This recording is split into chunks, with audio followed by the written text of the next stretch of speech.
FBI officers ये देखकर परेशान थे कि जिस जेल में किसी कैदी को खुला भी छोड़ दिया जाए वो फिर भी भाग नहीं सकता, वहाँ अथॉरिटीज की नाक के नीचे से 3 प्रिजनर्स आखिर कैसे भाग निकले। सबसे हैरानी की बात तो ये थी कि अगले 10 घंटों तक जेल अथॉरिटीज को कैसे उनके भागने की जरा बराबर भी भनक ना पड़ सकी।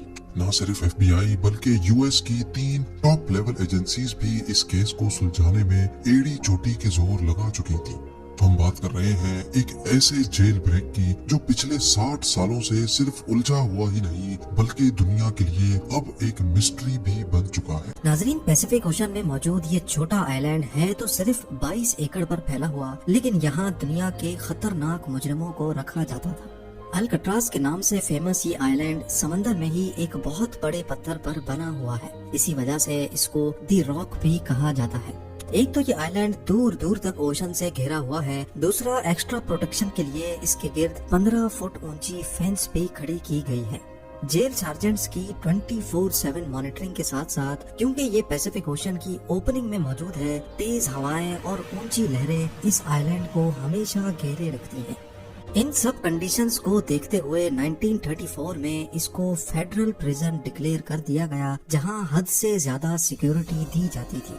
इन शॉर्ट, यहाँ अगर कोई एक बार आ गया तो खुद से निकलना किसी भी सूरत मुमकिन नहीं था। इस जेल को इनएस्केपेबल का दर्जा हासिल था, लेकिन 12 जुलाई 1962 को अल्काट्राज का सारा भरम तब टूटा जब 3 प्रिजनर्स यहाँ की सिक्योरिटी को बड़ी महारत से धोखा देकर फरार हो गए। इस कहानी के मेन किरदार ये 4 लोग हैं, जिनमें जॉन विलियम एंगलिन और क्लियरेंस एंगलिन आपस में भाई हैं। इनको एक बैंक रॉबरी के केस में यहाँ रखा गया था।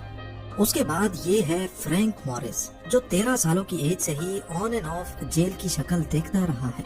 इसको भी अल्काट्राज में बैंक रॉबरी की वजह से रखा गया था। आखिर में ये है एलन वेस्ट, जो पहले भी कई बार दूसरे जेलों से भागने की कोशिश कर चुका है। इसी वजह से इसको मैक्सिमम सिक्योरिटी के लिए अल्काट्राज में रखा गया। एलन वेस्ट इस जेल में काफी अरसे से है, इसी वजह से इसको जेल के कंपाउंड के बारे में दूसरों से ज्यादा मालूम है। अल्काट्राज से भागने का आइडिया सबसे पहले 1960 में एलन वेस्ट ने ही अपने इन साथियों को बताया था। एलन ने जेल के ब्लॉक बी में एक लूप होल तलाश किया था, जहां से उनका भागना शायद किसी हद तक मुमकिन था। अब मसला ये है कि ये चारों लंच ब्रेक वगैरह में मिलते तो थे, लेकिन इनके सेल्स ब्लॉक बी में नहीं थे। ये चारों कोशिश में लगे रहे कि इनको ब्लॉक बी में शिफ्ट कर दिया जाए। खुशकिस्मती थी इनकी कि जेलर ने इनको ब्लॉक बी में शिफ्ट कर दिया, और वो भी एक दूसरे के बराबर में। इनका पहला टारगेट तो पूरा हो चुका था। चारों प्रिजनर्स एक साथ ब्लॉक बी में शिफ्ट हो चुके थे। अगले 2 सालों तक ये अपने अपने सेल्स के अंदर ही क्या खिचड़ी पकाते रहे, इसकी किसी को कानो कान खबर ना पड़ी। 12 जुलाई 1962 को रूटीन के मुताबिक सुबह के 7 बजे जेल स्टाफ तमाम प्रिजनर्स को उठाने के लिए निकले। असेंबली में काउंटिंग की गई तो इनमें 3 प्रिजनर्स मिसिंग थे। जब स्टाफ ने तमाम सेल्स को दोबारा से चेक किया तो ब्लॉक बी में एंगलिन ब्रदर समेत फ्रैंक मॉरिस को अपने ही बेड पर सोया हुआ पाया। उनको ये बात बिल्कुल भी नॉर्मल नहीं लगी और उन्होंने सेल के अंदर जाकर उनको उठाने की कोशिश की। इसी दौरान वो क्या देखते हैं कि तीनों सेल्स के बेड पे सिर्फ डमी हेड्स पड़े हुए थे। जी हाँ, वो तीनों भाग चुके थे और उन्होंने सोप, प्लास्टर और कंक्रीट के मिक्सचर से बना ये डमी हेड रख दिया था। इनमें से एक हाथ लगने की वजह से जमीन पर गिरकर टूट भी गया, जिसको इस फोटो में भी देखा जा सकता है।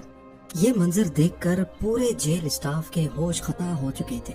उन्होंने ये समझकर कि प्रिजनर्स आइलैंड से बाहर तो जा नहीं सकते, पूरे आइलैंड की छानबीन शुरू कर दी, लेकिन कहीं भी उनका नामो निशान ना मिल सका। सबको एक ही चीज सताई जा रही थी कि इतनी हाई सिक्योरिटी में एक भी नहीं 3 प्रिजनर्स भागे तो भागे कैसे। याद रहे कि इन भागने वालों में एलन वेस्ट नहीं था, जिसका असल में ये सारा प्लान था। इन्वेस्टिगेशन टीम बुलवाई गई और FBI को भी रिपोर्ट किया गया। ये देखा गया कि तीनों अपने सेल की दीवार में लगे छोटे वेंट को तोड़कर बाहर निकले हैं। हैरानगी तो तब हुई जब दीवार की परली साइड पर 3 नहीं बल्कि 4 सेल्स के वेंट डैमेज थे। जी हाँ, ये चौथा वेंट एलन वेस्ट के सेल का था, जो किसी वजह से अपने वेंट से बाहर निकलने में नाकाम रहा था। एलन वेस्ट को अब अच्छी तरह मालूम पड़ चुका था कि उसके बचने का कोई चांस नहीं है। लिहाजा उसने इसी बात में अपनी भलाई मानी कि इन्वेस्टिगेटर्स को सारा प्लान बता देना चाहिए। यही एलन ने एतराफ किया था कि सारा प्लान असल में उसी का था। उन्होंने ये डमी हेड्स बनाए थे और इसमें लगे बाल उन्होंने जेल के अंदर हेयर कट के दौरान ही चुराए थे। चारों सेल्स की बैक वॉल पे एक छोटा वेंट था जिसकी साइज 5 बाय 9.5 इंच थी। एलन को इन सेल्स का लूप होल मालूम था क्योंकि वो जेल की मेंटेनेंस में भी काम कर चुका था। उसको मालूम था कि इसकी दीवारें सिर्फ 6 इंच मोटी हैं और वेंट के सुराख को आसानी से बड़ा किया जा सकता है। 6 महीनों से चारों प्रिजनर्स मौका ढूंढकर इस वेंट के गिर्द सुराख करते थे। वो किचन से चुराए हुए चमचों की मदद से ये काम करते थे, जबकि आखिर में इन्होंने जेल के वैक्यूम क्लीनर की मोटर से एक ड्रिल मशीन भी बनाई थी। वो इस खुदाई को सीक्रेट रखने के लिए इसके आगे अपने म्यूजिकल इंस्ट्रूमेंट या फिर कोई सामान रख देते थे।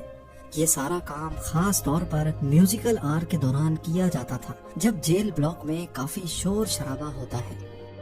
वेंट एक कॉरिडोर में निकलता था जहाँ कोई सिक्योरिटी नहीं थी। यहाँ से एक ड्रेन पाइप सीधा ब्लॉक की छत पर जाता है, जहाँ वो अक्सर मेंटेनेंस के लिए काम करते थे। अल्काट्राज में प्रिजनर्स को बिजी रखने के लिए उनसे मेंटेनेंस का काम करवाया जाता था। ये चारों प्रिजनर्स भी मेंटेनेंस करने छत पे जाया करते थे और इस बहाने वो अपने भागने के प्लान के लिए हर छोटी से छोटी चीज का जायजा भी लेते थे।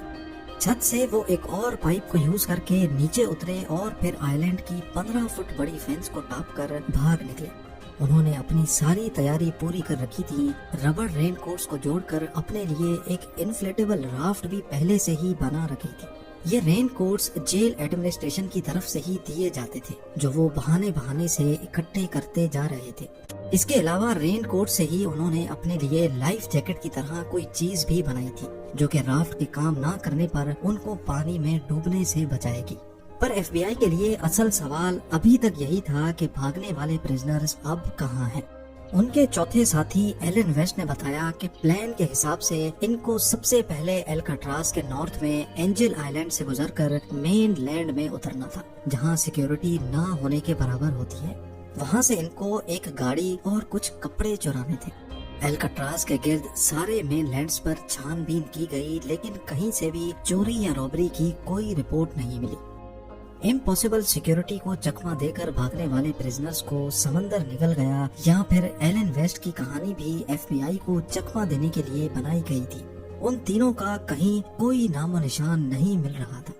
ब्लॉक बी की छत पे मौजूद फुटप्रिंट्स, जहाँ ये सारी चीजें बनाई गई थी, वो सीक्रेट वर्कशॉप और जिस पाइप पर लटक कर वो नीचे उतरे थे, उस पर पैरों के निशान देखकर ये तो वेरीफाई हो गया कि एलन वेस्ट की कहानी झूठी नहीं है।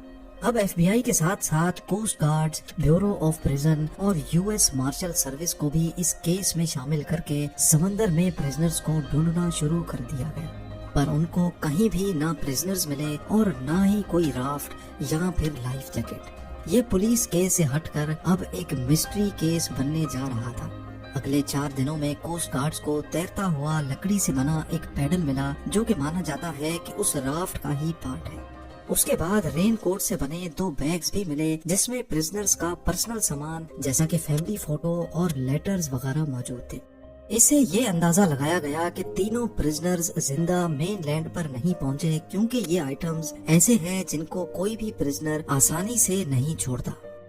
कोई भी डेड बॉडी 2 दिनों के बाद पानी के सरफेस पे फ्लोट करने लगती है, लेकिन अगले कई महीनों तक इन्वेस्टिगेशन टीम को ना कोई बॉडी मिली, ना कोई बॉडी पार्ट।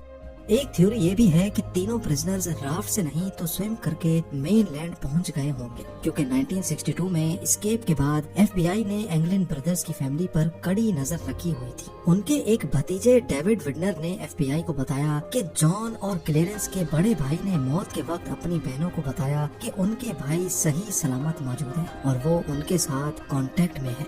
कई फैमिली मेंबर्स ने एफबीआई को ये भी बताया कि फैमिली में छोटे बड़े दिन पर 2 खवातीन अजीब से मेकअप में देखी गई है, जो शायद जॉन और क्लेरेंस ही भेस बदल कर आते हैं, लेकिन इसके बाद वो दोनों खवातीन कभी नजर नहीं आई।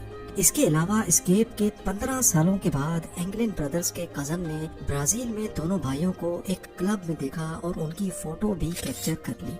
ان کی فیملی کا بھی یہی ماننا ہے کہ یہ اینگلن بردرز ہی ہیں، لیکن یو ایس مارشل سروس کے انویسٹیگیٹرز کا ماننا ہے کہ اس فوٹو میں جو شخص دکھ رہے ہیں ان کی ایج اینگلن بردرز سے میچ نہیں ہوتی۔ یہ آخری بار تھا جب اینگلن بردرز کے زندہ ہونے کی کوئی خبر ملی تھی۔ اس کے بعد آج تک ان کا کوئی اتا پتہ نہ چل سکا۔ اسکیپ کے اگلے ہی سال الکٹراز کو بند کر دیا گیا۔ 1979 میں ہمت ہار کر ایف بی آئی نے بھی آفیشلی اس کیس سے ہاتھ اٹھا لیے۔ اب صرف یو ایس مارشل سروس ہے جہاں یہ کیس ابھی تک کھلا ہوا ہے، اور یہ تب تک کھلا رہے گا جب تک یا تو پرزنرز پکڑے نہیں جاتے، ان کی ڈیڈ باڈی نہیں ملتی، یا پھر ان کی ایج 99 نہیں ہو جاتی۔ الکٹراز آئلینڈ کو آج ایک نیشنل پارک میں بدل دیا گیا ہے، جہاں ٹورسٹ بلاک بی کی انہی سلاخوں کو دیکھ سکتے ہیں جہاں 60 سال پہلے اینگلن بردرز، فرینک موریس اور ان کے ساتھی ایلن ویسٹ قید ہوا کرتے تھے۔